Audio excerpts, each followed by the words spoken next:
اور صبر ایسی چیز ہے جو انسان کو زندگی میں ہر موقع پہ، ہر مشکل سچویشن میں اور ہر ایسی سچویشن میں جو ہوپ لیس ہے، انسان کو بس تھوڑا سا کچھ ہوپ ہی چاہیے ہوتا ہے، اور اس ہوپ سے پھر انسان زندگی گزارتا ہے۔ تو آئی بلیو کہ قرآن مجید میں سب سے پہلی تو یہ بات کہ سب سے زیادہ تذکرہ جس کوالٹی کا سب سے زیادہ تذکرہ ہے، جو کوالٹی انسان کو جنت میں لے جانے والی کوالٹی ہے، وہ صبر ہی ہے۔ 91 ٹائمز ڈائریکٹلی صبر مینشن ہے قرآن مجید میں، اور انڈائریکٹلی تو پتہ نہیں کتنی بار اللہ تعالیٰ نے صبر کی کہانیاں، مطلب دیکھیں نا، ہر نبی، ہر جو کیریکٹر ہے قرآن مجید میں، اس کی سٹوری سے صبر ہی جھلک رہا ہے۔ تو بہرحال آج کا دور میں سمجھتا ہوں اس میں بے صبری بہت پائی جاتی، بے چینی بہت پائی جاتی ہے ہم سب میں۔ انسٹنٹ گریٹیفیکیشن ہے نا، فوراً سے ریزلٹس چاہیے، صبر نہیں ہے، سیلف کنٹرول نہیں ہے، اور گناہوں کے حوالے سے بھی سیلف کنٹرول نہیں ہے، مشکلات آ جائیں اس کے حوالے سے صبر نہیں ہے، وغیرہ وغیرہ۔ تو قرآن مجید کے اگر ہم کیریکٹرز دیکھیں، میں آپ کو چند ایک کیریکٹر جو ہے وہ وزٹ کراتا ہوں۔ سب سے پہلے ہم حضرت مریم علیہ السلام کی بات کرتے ہیں۔ دیکھیں، حضرت مریم کو اللہ نے جس آزمائش میں ڈالا، ایک عورت سوچ بھی نہیں سکتی اس آزمائش کے بارے میں۔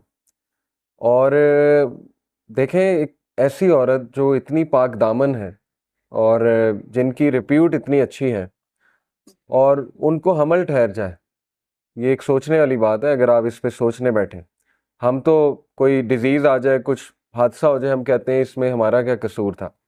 ہمارا تو پہلا سینٹینس یہی ہوتا ہے نا، ظاہر ہے انسان ہے، فطری سینٹینس ہے کہ بھئی میرا اس میں کیا فالٹ تھا۔ تو حضرت مریم علیہ السلام کو جب حمل ٹھہرا تو ان کی کیا حالت ہوگی اور کس سٹیٹ آف مائنڈ میں وہ ہوں گی، وہ ہم سوچ بھی نہیں سکتے۔ اور پھر جب انہوں نے سامنا کرنا تھا، سب کا، لوگوں کا سامنا کرنا تھا، آپ کو پتہ ہے کہ جب she was about to give birth to عیسیٰ علیہ السلام، تو ان کو پین اتنی زیادہ اٹھ رہی تھی کہ وہ کھجور کے ایک درخت کے نیچے، وہ پورا واقعہ آپ نے پڑھا ہوگا، اللہ تعالیٰ نے حکم دیا کہ کھجور کے ایک درخت کے نیچے آپ لیٹ جائیے۔ پھر جبرائیل علیہ السلام وہاں موجود تھے انہیں کنسول کرنے کے لیے، کاؤنسل کرنے کے لیے۔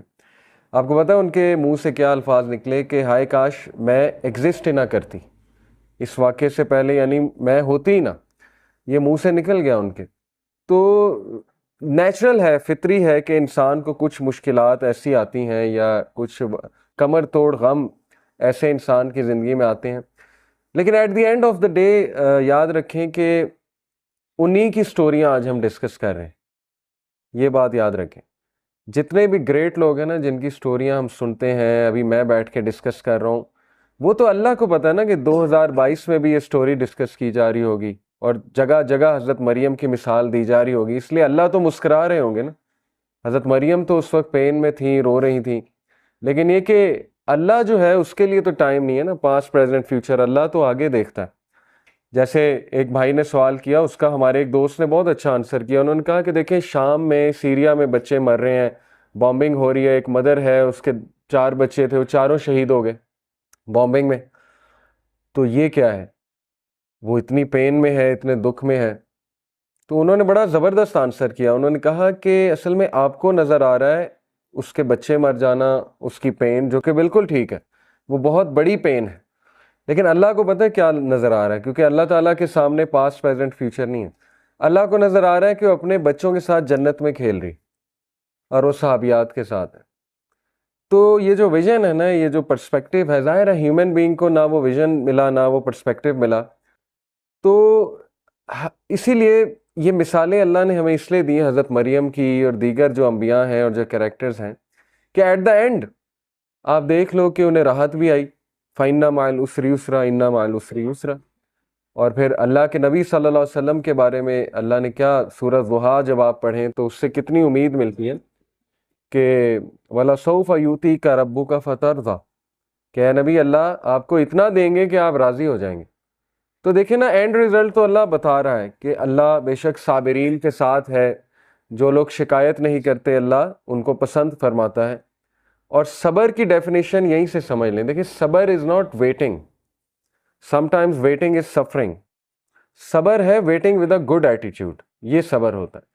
صبر یہ نہیں ہے کہ اپنے کچھ کیا نہیں اور بس بیٹھ گئے، ہاتھ پر ہاتھ دھرے بیٹھ کے کچھ بھی نہیں کیا، اپنی سچویشن چینج کرنے کی کوشش نہیں کی، وغیرہ وغیرہ، یہ صبر نہیں ہے۔ بہترین صبر یہ ہے کہ آپ تمام اسباب اختیار کریں، اور سب سے بہترین تو یہ کہ آپ اللہ کے آگے جھک جائیں، اللہ کے فیصلوں کے آگے، اور اللہ سے گڑ گڑائیں، لیکن یہ کہ ایک بھی جملہ شکایت کا نہ نکالیں۔ یہ اصل میں صبرن جمیلہ ہے، دا بیوٹیفل پیشنس، جو کہ حضرت یعقوب کا نظر آتا ہے۔ انہوں نے کہا تھا نا فصبرن جمیل واللہ المستعان، I will adopt beautiful patience and only Allah's help can be sought۔ تو اس لیے یہ سٹوریز افسانے نہیں ہیں۔ حضرت مریم کی سٹوری دیکھیں، ان کے منہ سے ایسے الفاظ نکل گئے، یعنی وہ اتنی زیادہ پین میں تھیں۔ حضرت یعقوب آپ دیکھیں کہ انہوں نے ایک بھی موقع نہیں ہے قرآن میں، ایک آپ کو ان کے ایک سینٹینس بھی نہیں ملے گا جہاں انہوں نے کوئی ایسا جملہ کہا ہو کہ انہیں اللہ سے شکایت ہے۔ اور اللہ نے حضرت مریم کو تو دیکھیں ٹیسٹ کیا نا، ریپوٹیشن کا ٹیسٹ تھا، اور وہ بچہ خود بول گیا، حضرت عیسیٰ نے خود گواہی دے دی۔ حضرت یعقوب کا ٹیسٹ جو تھا نا وہ اولاد سے ریلیٹڈ تھا، اولاد کی آپس میں نہیں بنی، اولاد کی کا آپس میں حسد پیدا ہو گیا، تو ہر ٹائم وہ یہی مینیج کر رہے ہوں گے، ٹھیک ہے نا؟ اگر آپ سوچیں تھوڑا اس پہ کہ how good a father he was, کہ انہوں نے اس کو مینیج کیا پراپر، لیکن یہ کہ بچوں نے ظلم کیا، ان کے بچوں نے، 11 جو بیٹے تھے۔ اسی طرح حضرت یوسف کا ٹیسٹ کیا تھا؟ حضرت یوسف کو ٹیسٹ کیا بھائیوں سے، حضرت یوسف کو ٹیسٹ کیا ایک عورت سے، حضرت یوسف کو قید کا ٹیسٹ بھی تھا، پتہ نہیں کتنے سال تھے، 10 سال پلس ہوں گے شیورلی، 7 سال تو ایکسٹرا تھے نا، جب وہ ان کو کہا، جو بادشاہ کے 2 درباری تھے انہیں کہا کہ جا کر بادشاہ سے کہنا، وہ بھول گئے، اس کے بعد 7 سال اور تھا پریزن میں، لیکن اس سے پہلے جو تھا وہ بھی کتنے سال ہوں گے۔ تو حضرت یوسف کو بھی طرح طرح اللہ نے ٹیسٹ کیا، لیکن again at the end of the day آپ دیکھیں کہ آج ان کا ایک مقام ہے۔ حضرت نوح کو ٹیسٹ کیا بیٹے سے، اولاد سے، حضرت نوح کا بیٹا ہدایت میں نہیں تھا۔ اب انبیاء کے بیٹے تو ہم سمجھتے ہیں کہ وہ بھی انبیاء ہی ہونے چاہیے، وہ بھی ولی اللہ ہونے چاہیے، لیکن نہیں تھا، کافروں میں سے تھا، پیچھے رہ جانے والوں میں سے تھا، ڈوب گیا۔ اب حضرت نوح کو کتنی تکلیف ہوئی ہوگی، لیکن اللہ نے ان کا بھی ٹیسٹ کیا۔ حضرت لوط کو ٹیسٹ کیا بیوی سے۔ آپ سوچیں کہ اللہ نے انبیاء کو رشتوں سے بھی ٹیسٹ کیا، سچویشن سے بھی ٹیسٹ کیا، لوگوں سے بھی ٹیسٹ کیا، لیکن سورہ انبیاء میں اللہ نے سب کے بارے میں فرمایا کل من الصابرین، all of them were صابرین، یہ پیشنٹس میں سے all of them were patient۔ یہ تعریف کی ہے اللہ نے، ذوالکفل کا ذکر کیا، اسماعیل کا ذکر کیا، ابراہیم کا، نوح علیہ السلام کا، لوط علیہ السلام کا۔ اسی طرح ابراہیم علیہ السلام کو آپ دیکھیں، ابراہیم علیہ السلام کو اللہ کہتے ہیں کہ ہم نے طرح طرح آزمایا، سورہ البقرہ کی آیا، اور کہا کہ ہم نے اسے ہر ٹیسٹ میں کامیاب پایا، یعنی وہ ہر ٹیسٹ میں سکسیسفل ہوا۔ ابراہیم علیہ السلام کو اللہ نے اولاد میں ڈیلے سے آزمائش کی، اور آپ دیکھیں ابراہیم علیہ السلام کو 86 سال میں آپ کو پتہ ہے اولاد ہوئی، آتا ہے روایات میں۔ حضرت اسماعیل اور حضرت اسحاق 86 سال کی عمر میں جا کے انہیں یہ بشارت ملی کہ آپ کو اولاد ہوگی۔ اسی طرح حضرت زکریا کو دیکھ لیں، سورہ مریم آپ پڑھیں، حضرت زکریا کے آپ وہ حالت دیکھنے والی ہے۔ اللہ کہتے ہیں کہ زکریا اکیلے میں رو اٹھا، نادا جو ہوتا ہے نا، از نادا، نادا یعنی اس نے ندا لگائی، وہ رویا اکیلے میں، اور انہوں نے دعا کی کہ اے اللہ میری بونز ویک ہو چکی ہیں، سورہ مریم کی آیت ہے، اور میرے بال گرے ہو چکے ہیں، اور مجھے ڈر ہے کہ میرا تو کوئی وارث ہی نہیں ہوگا، اور میری بیوی بانجھ ہو چکی ہے، تو اے اللہ مجھے وارث دے تاکہ وہ آگے چلائے، اس لڑی کو آگے چلائے جو نبوت کی لڑی اور یہ ساری۔ تو دیکھیں اللہ نے انہیں اس ایج میں دیا، فرشتوں نے آ کے بشارت دی کہ ہم تجھے ایک بیٹے یحییٰ کی بشارت دیتے ہیں، اور آج سے پہلے نام کسی کا نہیں تھا یحییٰ، یہ قرآن کی آیت ہے۔ تو آپ کو پتا ہے حضرت زکریا، یعنی انسان بھی کتنا عجیب ہے، پہلے دعا کی بہت زیادہ، جب دعا قبول ہو گئی تو حیرانگی شو کی حضرت زکریا نے، انہوں نے کہا کہ اللہ مجھے کیسے اولاد ہو سکتی ہے، میری تو بیوی بانجھ ہو چکی ہے اور میں تو بوڑھا ہو چکا ہوں۔ تو فرشتے نے کہا کہ اللہ کے لیے کوئی مشکل نہیں ہے۔ تو دیکھیں یہ مثال حضرت زکریا کی مثال، اور حضرت زکریا نے آپ کو پتا ہے حضرت مریم کو پھل کھاتے دیکھا، بے موسمی پھل ان کے حجرے میں، تو ان کے دل میں خواہش آئی کہ اللہ اگر تو اس موسم میں پھل دے سکتا ہے تو مجھے اولاد بھی دے سکتا ہے۔ تو بات وہی ہے نا کہ جیسا اللہ سے ایکسپیکٹ کیا ویسا اللہ سبحانہ و تعالیٰ نے دیا۔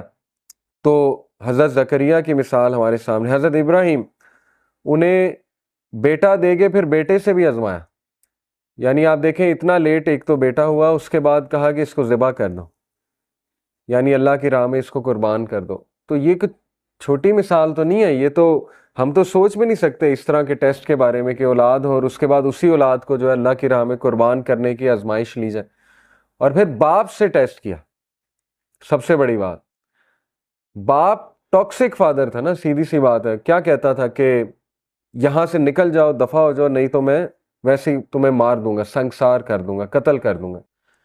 تو ہر نبی کی سٹوری میں آپ کو ایک ایسی مثال ملے گی کہ انشاءاللہ جس سے ایک تو آپ ریلیٹ کر جائیں گے اپنے ٹیسٹ کے حوالے سے، دوسرا یہ کہ آپ کہیں گے کہ میرا تو ٹیسٹ کچھ بھی نہیں، انبیاء کو تو کس لیول پہ اس کا پیرامیٹر کیا تھا اس ٹیسٹ کا، وہ تو ہم سوچ بھی نہیں سکتے۔ تو باپ سے